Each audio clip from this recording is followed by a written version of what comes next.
chiều về thu mẹ ngồi ru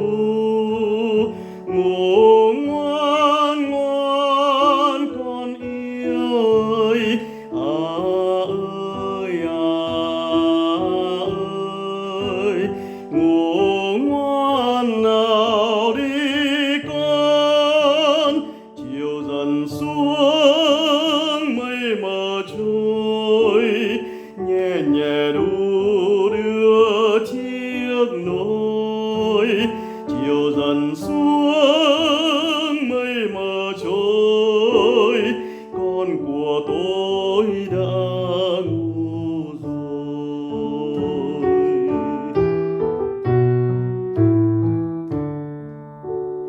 Bầu trời cao một đàn chim mải miết bay đi xa dòng sông lặng lờ trôi về mãi chân trời xa xôi xào xạc gió du hàng cây đang ngủ yên trong giấc say lời mẹ hát ru vành nôi mang về giấc